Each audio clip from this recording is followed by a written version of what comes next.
the most traumatizing and awakening day of my life. I remember it was on a Thursday. Matter of fact, let's take it back. Wednesday night, I found myself looking at these different YouTube clips and watching different out-of-body experiences and different films that, they used to scare me, and I would watch it and it would blow me away. It would catch my attention, and it used to scare me so bad. I would wonder. My mind used to go in place like, God, is this stuff real? I couldn't understand it because I've never been to that place. So I found myself praying. I remember walking outside of my apartment, and I was walking back and forth with my eyes closed and just started praying. And I asked God, I said, Lord, if you give me an out-of-body experience, I vowed to share your word and to tell the people what I saw. Not expecting that God was going to respond back to that, because I was just praying out. I was just praying, not actually looking for a response. And after that night, the next morning, that Thursday, October the 2nd, I had a dream. And my spirit left my body. It was like I was in my apartment and my spirit got pulled out of my body. And I would go in these different transits, bright color lights. It was white, like the best way I can explain it would be shoo, shoo, shoo, all the different flashing lights. And I appeared before a blue sky with no clouds. It was like a blue place, no land, no trees, no grass, no water, nothing. There was nothing there but a blue atmosphere. And I would see this atmosphere goes millions of miles upon millions of miles where nothing existed. It was like nothing was hidden. Everything was revealed. Everything was before your eyes. You could see it. And we was in this clear kind of body form, some form of light, as you would refer to a soul or a spirit, and I could see through. It was so transparent, and in front of me was thousands among thousands similar to what I was, and thousands among thousands behind me, and I knew that it was some form of a soul. And in the middle of my chest were seeds, multiple seeds. I didn't know what they were for, and I realized that I was the only being that could actually move out of my place and look and observe, smell, taste, feel. All my senses were active at this point. And so, I began to look around and to observe the things that I saw, not knowing that this was a dream. I thought this was reality. I thought this was actually happening, and I looked forward, and there was this great shadow way in front of me, way at the end of the line. It was like 1,000 people in front of me, and there was a shadow, a great big shadow, but it had no detail. It was like as a vapor, and I could see that it was a shadow of something that was in the front. And I had many questions at this point in this dream, and out of nowhere, I heard these words: "Depart from me." And this galaxy, this portal, I don't know what to call it, on the right side of God, or Jesus Christ, whoever you decide to identify that spot of judgment, on the right side of him, there was this big portal that opened up, and there will be stones of fire. Normally when you get a lighter and you cut it on, try to spark a flame, but instead of fire, it was stones. And they will leak out of this portal, and whoever that guy said depart from me flew down this place, and the stones were so hot that it would burn everybody outside of that portal. On the left side of our body or our form, it would burn us, and everybody would be like, ooh, like as if it was so cold or so hot. You would tell somebody to close that door. It's too cold. That's how hot it was, and the portal closed. And then he sent them so fast that the screams were late. I heard like it was like, depart from me, and it closed up. Then the screams come, and it terrified me. And then out of nowhere, something snatched us up, like we moved up the line. And I began to think, I didn't understand where we was. I'm like, oh my God, maybe this is judgment. Yeah, I had many questions, and I would hear, depart me, depart me, boo, depart from me, boo. And all these different people will be sent to hell. And the part that scared me the most was the people that were getting judged. You could hear when God was talking to them, and you could hear everything they got judged from. So if somebody went to hell for something that you knew you struggled with in your life, you know where you were going. And so I'm just seeing people go, sit there, boo, boo. But I'm seeing the flame, and it's just constantly burning everybody outside that haven't been judged yet. And I could hear some of the people talking to God. And I remember there was a woman, blonde hair, and God was talking to her. He said, I'm not judging you for what you put on Facebook, but I'm judging you on how everybody else received it. 300,000 people were led astray by one of her Facebook posts. And he said their blood was on her hands. And out of nowhere, he said, depart from me. And I'm talking about, I couldn't express how powerful his words were.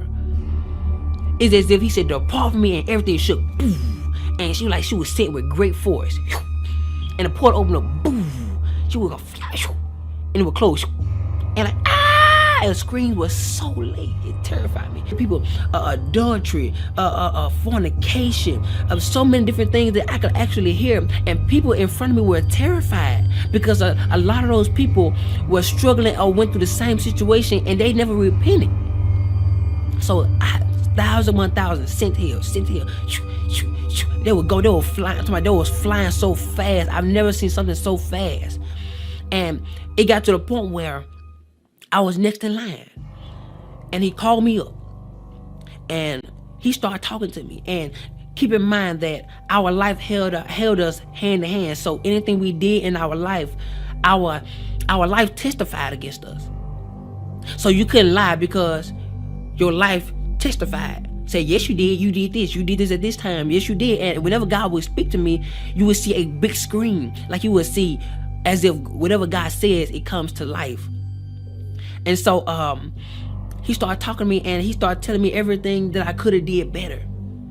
And at this point, I'm like, okay, God, I could have did this better. I did it, I did okay with it, but I could have did better. So he began to say other things, and he brought up this specific woman. And he asked me, why didn't I forgive her? And he gave me her specific name. I'm not going to say it. He gave me her specific name. And I knew exactly what he was talking about. He asked me, why didn't I forgive her? I said, I did, God. I did forgive her. He said, well, if you forgave her, when you get on the phone and talk to her, why is it that you treat her like the situation happened all over again?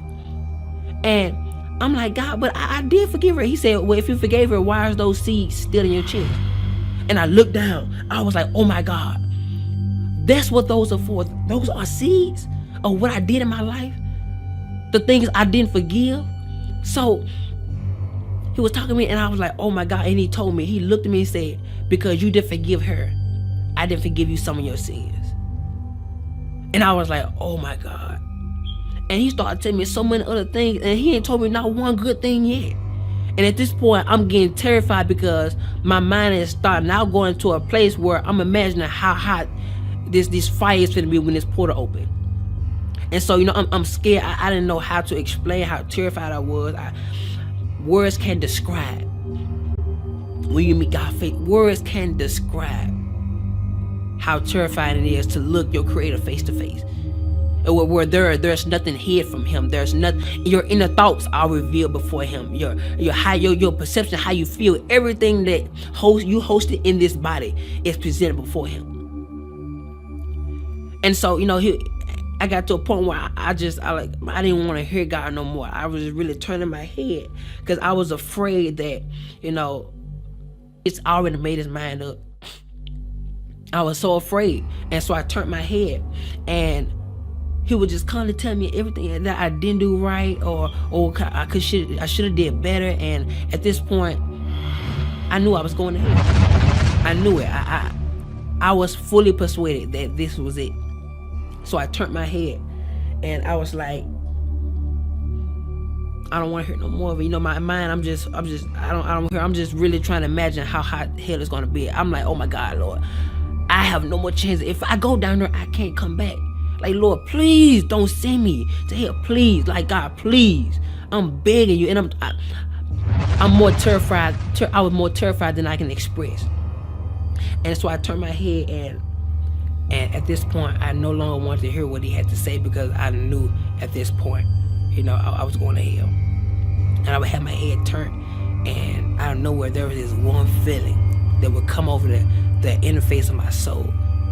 And I would turn my head, and it would go in slow motion, and the tears would fly from my face. And I looked at God, and I was looking at his judgment. What was going to be my judgment? And he looked at me, he said, face to face, you don't get a well done. You get a you barely made it. And he stepped back and said, come. And at this point, I was so confused. I'm like, oh my God. And on the left side of God, heaven would open up, so soft, with brilliant lights. The colors were undescribable. Like colors I've never seen before in my life. It was so bright, so pretty, so amazing. And the colors would blossom as they grow, and the heaven will open up so gentle. And I will walk toward that direction, and my hand would go in the portal. And when my hand went through, it got bigger. My arm went through, it got bigger. It was like I was growing into a mature state of a glorified body. And so my leg went through, it got bigger, and you can see how big I got on the other side. And how my soul was being transformed into a glorified body. And my body would go through it, and only piece that was left behind was my leg. And right before my last foot got in, I woke up. The dream scared me so bad. I was underneath our living room table for hours. I was so terrified. I was terrified to move. I was terrified to do anything, because I was afraid it was going to be added to my judgment. I thought that was the judgment. That didn't feel like a dream. I could feel, I could taste, I could tell you how it made me feel. Everything was so alive in the dream. And at that moment, I was asking God, why did you give me this dream? He said, because I want you to warn my people that the things which you saw are the things that shall be.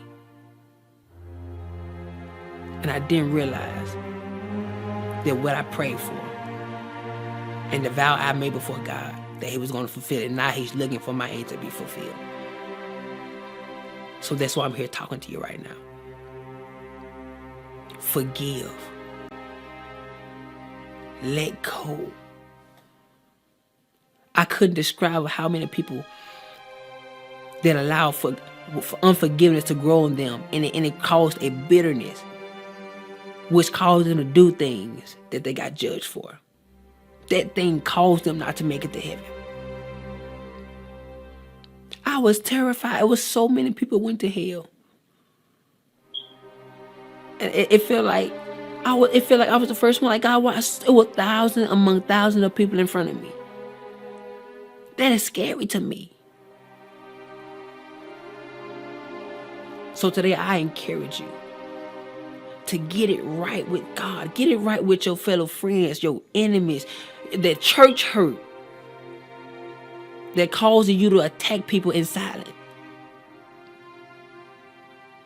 Go get it right, because hell is not worth it. God scared me so bad in this dream, but I knew it was for a reason. So today, choose love.